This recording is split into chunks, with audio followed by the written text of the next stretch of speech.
How does anyone become an authority on anything? You just keep putting content out there that makes sense. It's backed by Based facts. take. Speaking Don't, up. no. I'll edit it out so fast. Yeah, ultimately, there's nothing you can do about this, CHG, I'm the because you captain. don't edit the podcast. And trust me, you don't want to volunteer to edit the No, podcast. Yeah. Well, hello. Is the GM. bear market over? You tell me, Tommy. You made it for this. Dramatic pause. The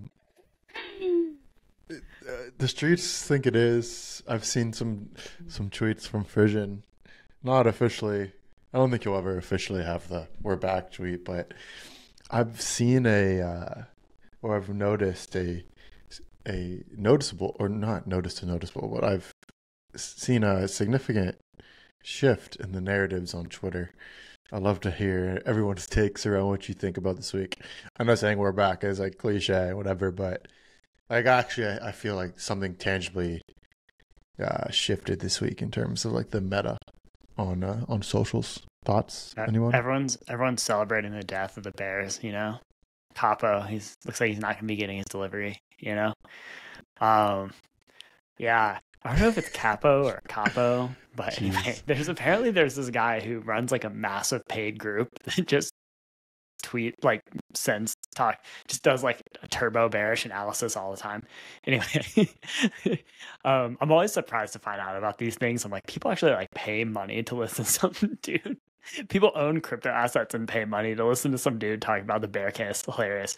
Anyway, yeah, I mean, I would say technically speaking, we're definitely still in a bear market. Like, I've seen a lot of tweets like this where it's like, you know, crypto went down 60%, but now it's up 70%, but I'm still 50% down. It like sucks how the math works. You know, when you go down 60 to 70%, it just takes a long way back up. So if you like zoom out on those charts, we're definitely still in a tough spot. But that's the thing about crypto, right? It's like all it takes is like everyone psychologically believing we're back. And then all of a sudden we're going to be back, right? Because everyone's going to start investing again and shipping products faster and bringing stuff to market. And so, yeah, I think, you know, we're still in building in the bear mode, but this is definitely the first time I've experienced euphoria related to crypto prices. And I guess since like the beginning of this year, I don't know. It's been a while. Yeah, it's been ages. I feel like I haven't really seen convincing like maybe like numbers-based evidence that we're back, especially with that math you're talking about. But you're right, like it's just at the end of the day, it's the sentiment that counts. So I've seen a lot of like sort of like mysterious or like, you know, it's like I'm not gonna say we're back too hard because then people will like repost my thing and prove me wrong. So sort of like this, like it is written or like something may be happening, sort of like mysterious, sort of like pseudo predictions, but enough of those and you know what happens. So I'm not going to make one myself yet. I saw a tweet one time that was like, I am absolutely sure that we're back. And like, if we aren't, you know, people will be like, if we aren't, like, I'll like, give everybody whatever, or like I'll delete my account or whatever. And this one was like, I'm absolutely sure we're back. If we're not, then I'm gonna delete this tweet. Which was sort of like sums up the, I don't know, like crypto hype beast I guess dialect when Bitcoin goes up, but we'll see. I will say this. It had just gotten absolutely nasty, like prior to this week. I would say, you know, September and the first half of October, it was just gross. Like, it wasn't even about the prices. I mean, the prices were like fine compared to where they were at the start of the year, you know, we're actually up massively. But just the sentiment was horrible. And people talked about this idea of time-based capitulation. And I think it's very real, right? It's like,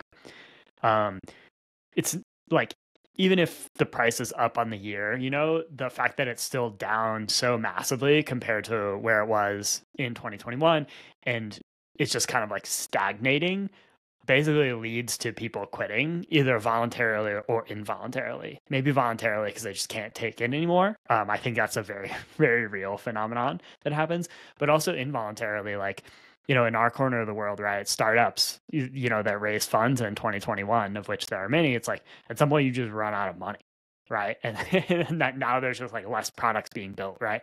So the time-based capitulation is very real. And so, like, the most exciting part about seeing some excitement in the crypto space this week is just like, hopefully can get the ball rolling on sort of like a reinvestment cycle, or just, yeah, help people's psyches, right? This is just like the price is just sitting there, and like, you know, the government was like lawsuit after lawsuit, you know, it's just like, it got really, really gnarly. Like crypto Twitter was just like pretty toxic, you know, there for like a week or a month or two. Yeah. Go ahead, Tishi. Oh, no, not too much. Just like, yeah, I'm thinking about the how it's been so difficult to even find things to talk about that are exciting, that are like actually happening. You know, you hear things that are exciting, even like friend tech, and stuff. There's a new one called Song Tech that I was looking at, but it's like end of the day, you feel almost awkward talking about it because it's so unlikely that it'll work in this market. But that's another thing. Like it's, I feel like people are recognizing that this is not just how the crypto market is, but also how the market, at least of the US, is on like a greater scale. That's been a big shift for me, is like realizing it's not just like my industry where things are moving slowly and there's not definitely like the hottest topic to talk about for the newsletter. But my friends who work in like regular Web2 jobs, that are just like, oh, things have been so slow lately. You know, we're getting no deals, companies running out of money, people are quitting. Like the same things are happening beyond crypto, but they're probably just not happening as out there on Twitter, right? 100%. It is bloody in Web 2 right now. Like, Yeah. there are many subsectors of Web 2 that are in a much worse spot than crypto right now. Much worse. Totally. And no one on crypto Twitter is saying like, oh, but think about, you know, this Yeah. random subsect of Web 2. Like, yeah. Crypto really is kind of its own little world. I think that, you know, there's a couple things, like in some ways it seems worse in crypto because there's so many headlines just because of like prices and regulation. It's such a like regulatory heavy industry, you know. There can be a lot of bearish headlines. People like to dunk on it too. Like there's been a recent round of like big podcasts and shows just dunking on crypto, you know, just for fun basically. People don't really dunk on like B2B SaaS, you know. But it's a huge industry that is just suffering, like absolutely suffering right now. I think part of it is that the US is kind of the only game in town for B2B SaaS. Like, you know, you can sell software to other countries, but at the end of the day, it's like the US is like, you know, 50+% likely of your customer base, and then it's kind of rest of world. Whereas crypto, like, it's been having a really tough time in the US, especially like DeFi and things like that. But there's been a lot of investment going on in other parts of the world, right? You saw Europe draft this like MiCA regulatory framework that like potentially offers some regulatory clarity. And then I think there's Asian countries that are just straight up like investing, you know, like YOLOing into crypto right now. And from like a national policy perspective, like Japan and Hong Kong and Korea, South Korea, like several other countries have, like created these like crypto innovation hubs and crypto funds. It's like that kind of thing doesn't really like flow into B2B software in the same way, as just as an example, right? So I think compared to some of these other tech industries, like, yeah, crypto has more headlines about being down, but the prospects are actually a bit better because it's almost more like internationally diversified. And it's not just tech either. Like it's frontier tech, but it's also so many other things, you know? Yeah, so it's interesting. Like I tweeted about this. The two industries I'm most financially exposed to on a personal level, outside of just like having whatever retirement savings and diversified stuff, is I know, retirement savings, all right? Yeah, you guys should think about that. Wait. Don't say you guys. Say CHG. I have my shit in order. Anyway, moving on. Um, our B2B SaaS and crypto, it's just like worked in B2B SaaS for a long time. For crypto, I'm just like, oh God, it's just all my friends are getting laid off. It's absolutely brutal. So yeah, it takes a special team to make it through, which Tally is. So let's fucking go. Hell yeah. I think the like there's an ethos behind crypto, right? Where people like whether it's true or not, like, we're building the future, decentralization, we're gonna like change the way the entire working world works. That isn't there with B2B SaaS, right? So I think that's been cool. It's been interesting to see like who's dug in their heels more versus been like, oh, maybe we should like be more, like consumer crypto over the last year in general. And it doesn't seem like it's been exactly consistent. It's not like, oh, the winning teams have all been like decentralized or die, or the winning teams have all been like, we're going to do consumer crypto. So it's interesting to see that like multiple ways forward are working, I guess. But having that ethos definitely provides somewhat helpful of a backbone to the industry that at the end of the day, like, your company's failing and everything looks pretty bleak, but people are at least tied somewhat to crypto, not just because it's their job, but because they believe in the ethos of it, which if you lose your B2B SaaS job and there's no good prospects, are you looking to get back into B2B SaaS or like it's probably over, which is cool. That is a phenomenal point. Just building on that, right? It's like crypto people are just special. Like I heart them, like, because they have this experience and willingness to like, not everyone, but like the core of crypto to work through the bear. It's like, they also have survival skills, right? People have all these different ways of making money. They're accustomed to, cutting down on their expenses in the bear. Like, it's like, yeah, just built different, like genuinely, And the built-in volatility of crypto itself, like not even just the industry as a whole, but even if you've held, like Bitcoin for 5 years, you think like I've seen it at so high and I've seen it at, like in the like under $1,000. So that's definitely like a microcosm of this as a whole. Like if you can cope with seeing your bags go way up and down, you can probably cope at least a little better than people with like a stable job counting on a stable income. So that's, yeah, it's cool.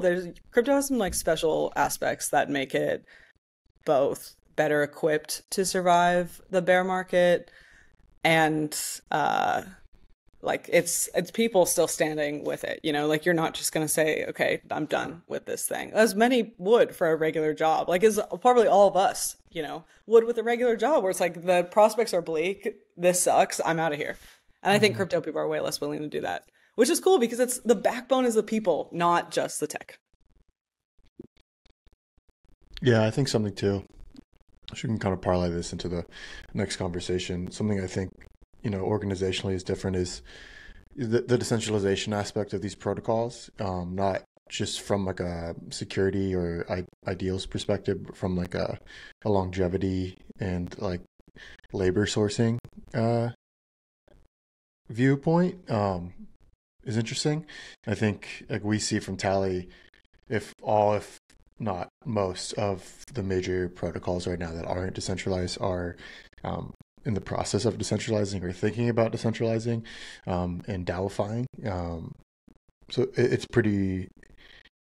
I mean, so it's something we predicted or not predicted, just like talked about since the beginning of the podcast. Is I guess you can say predicted because like Tally's entire business model is kind of based off of these large protocols decentralizing. But now we're starting to see it really happen. Like we've had it with Arbitrum and some others, and we've talked about that in depth on here. And I think we're going to see in the next 6 months to a year a lot more protocols similar to Arbitrum start to decentralize and have on-chain governance. I'd love to get like Frisian, we can start with you, like your thoughts on why are these protocols all ending up decentralizing? What's the ethos behind all of it, and why was Tally ahead of the game here with our governance front end? Yeah, absolutely. we're starting to see some launches. I think that we're going to see a lot of governance launches, DAO launches in 2024. I think, it was only the protocols who are sort of most prepared going into this year and also most intrepid who launched. There have been two big launches, though, Arbitrum and then Celestia, which was more recent. Tally doesn't support Cosmos yet. So sadly, we don't yet have Celestia on Tally, but, my DMs are open for anyone who's interested in talking about that. But yeah, so there's been a couple of big ones for sure, which, those things are like fiscal stimulus for crypto, right? Like when you think about what it takes to get through the bear, it's like people get airdrops, but that's just phase one, right? If you look at Arbitrum, there's now this whole like micro economy happening kind of around the DAO where people are getting paid to work for the DAO and driving growth in Arbitrum. I think similar will happen with Celestia. And so I think it's actually a really important component of the bull market coming back is people starting to launch governance. We've been talking about this with High, who we're working with really closely on their DAO launch, which will, hopefully happen soon. And it's like they're going to bring the bull market back. But like honestly, it's true, right? Like these airdrops and then the subsequent DAO economies that are created around the protocol are like the lifeblood of the on-chain economy. So yeah, that's a fun place to be as Tally, right? Is like helping make that happen, right? Like with Arbitrum, we were really key to unlocking the economy around Arbitrum, and with High, we're really going to be really key to like just the airdrop and launch as well as the economy that gets built up around High. So I think it has been exciting, the examples we've gotten this year, but I actually think there's a lot of teams like waiting in the wings that are just kind of getting ready and or waiting for like slightly friendlier conditions to launch their governance. And it's going to be really exciting. Maybe close to this year. It's getting kind of tight because like a lot of people launching a DAO during Dev Connect is kind of weird. Like people make product announcements during Dev Connect, but like with launching a DAO, it's like a very digital thing. So this is like maybe people will launch, maybe not, and then you're sort of going into the holidays for a lot of people. So it might just be like opening up Q1 2024. But I think we're going to see a lot of on-chain governance launches here in the next 6 to 12 months, which is going to be dope and a big part of the market cycle turning. Yeah, with that, like again, back to the ethos, like if you're, because of the decentralized nature of so many of these protocols, or at least like even shifting to that, it's like the onus or the like potential crash point doesn't fall just on one person. It's not, like if Sam Walton falls, all of the stores close. It's decentralized amongst, like both like places that can be regulated, places that are less likely to be regulated, places where the economy is good, places where the economy is bad, and those will shift over time too. So I think it's a cool like structure just in the background of people realizing that the bear has made them want to decentralize even further. When one of the critiques, during the bull, that even my family would like say, just whatever, like I don't know if it's going to be as efficient if you're decentralizing. I know you guys think it's good right now because everyone's rich and crypto's high, but it's really the decentralization that has proved key during the bear market, not just the bull, which is really cool.